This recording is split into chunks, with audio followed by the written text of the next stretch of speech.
Hey guys, I have a Turbo 400. This is a tranny pan from TCI. Um, it's their 2 extra quart. Part number 228,000. So I have one problem with it, I guess. Came with all the hardware, filters. Came with a good filter. Um, Came with stainless hardware, but it has a problem. So if you look at the pan,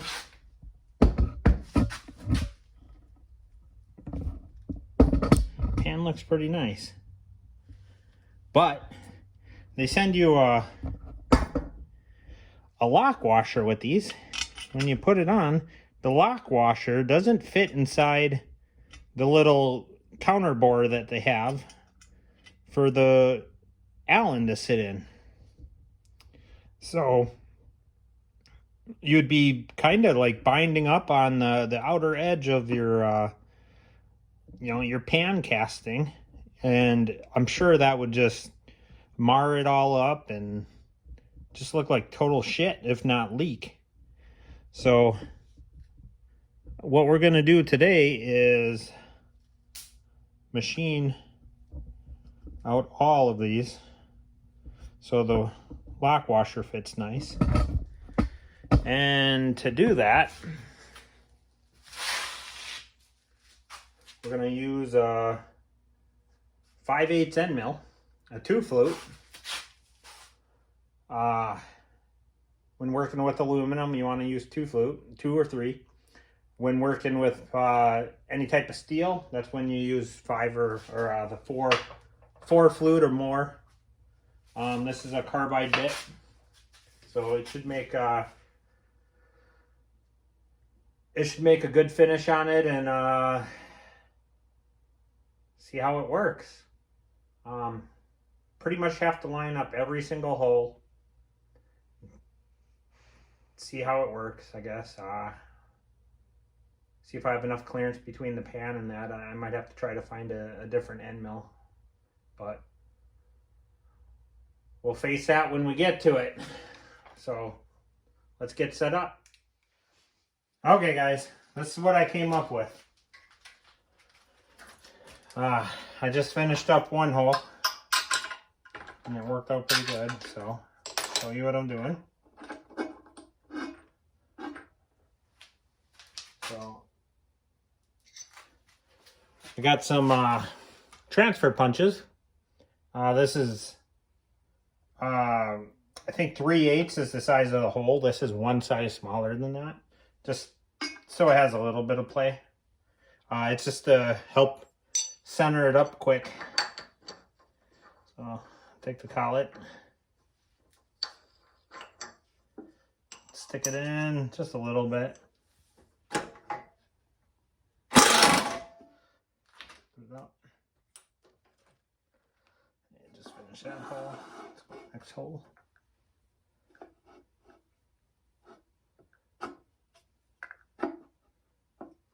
All this is doing is just getting it pretty close. Nice quick and easy reference of the center.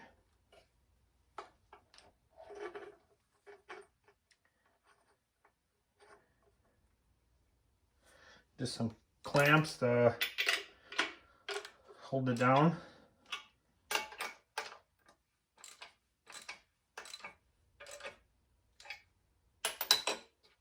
So it doesn't move. And now we're centered.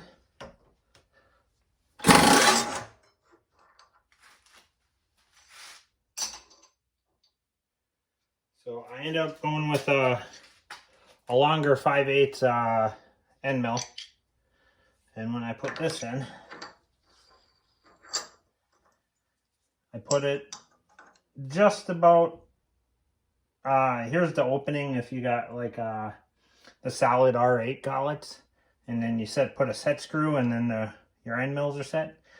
But these are the slip ones, so I put it to just about where that part is open.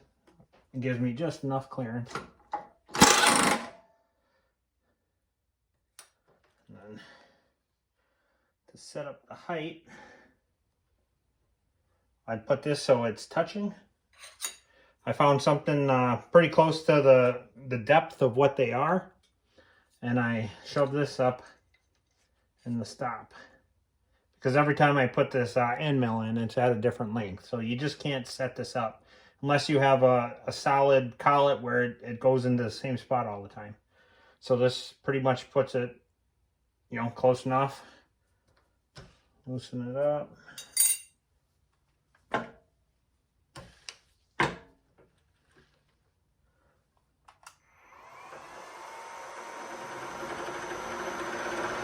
Spray a little WD.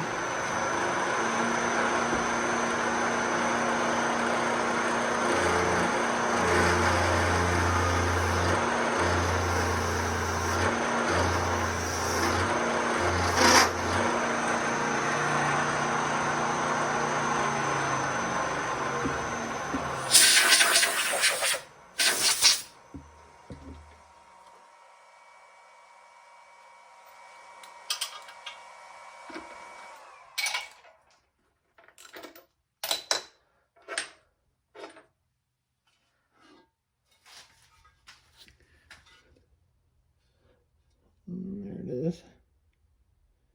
Looks pretty good. And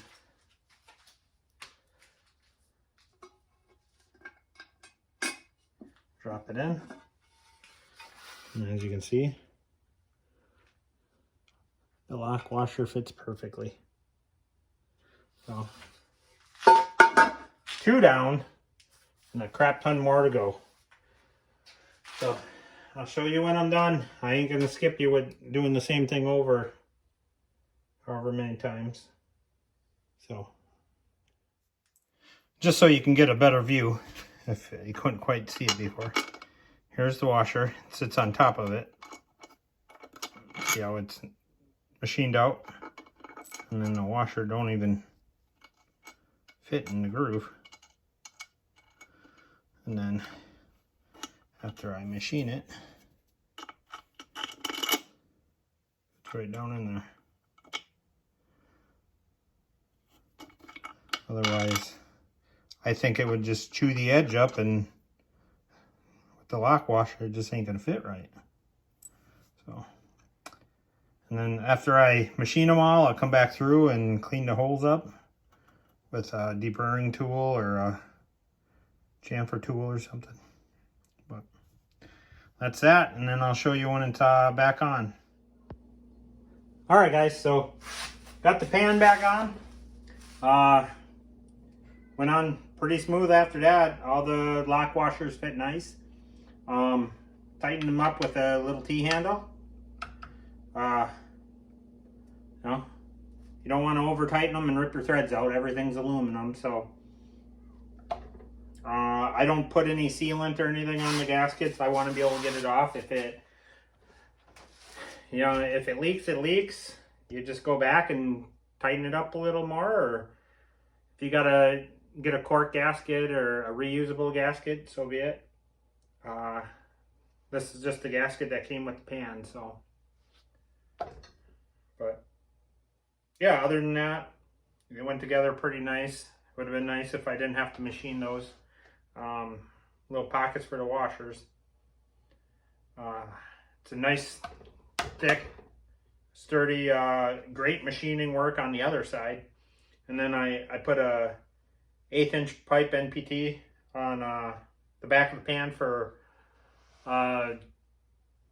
transmission temperature, you know, fluid temperature sensor. And then on the governor cover, I tapped it 1/4 inch NPT for a dump valve setup later on. So when I make the dump valve, I'll make a video on that. This is just a Th400. I rollized the output shaft. Let's see what else. I got all aluminum pistons. I got 6 clutches in the forward and direct, and 4 in the intermediate. It's got a spiral lock on the intermediate. It's got a case saver. It's a TCI trans brake reverse valve body, manual reverse valve body. You got to hold the button in for reverse, and then it's only a first gear trans brake. You can go in reverse and neutral if you hold the button in.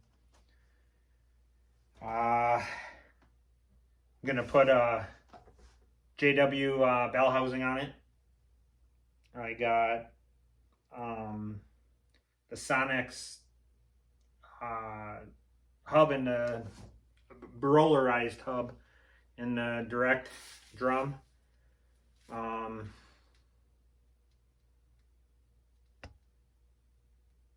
Did all the pump mods where you tap the charge hole for what is it, 5/16, and then I used the brass grub screw, drilled it out to 0.10 or 0.1110, and then what else? That's about it.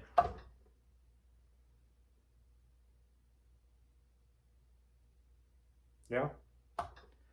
So, all right. So that's the problem I had with the TCI Turbo 400 transmission pan. It is a good quality though. It's better than that Speedmaster one I had before. So, all right. Thanks, guys. Like and subscribe.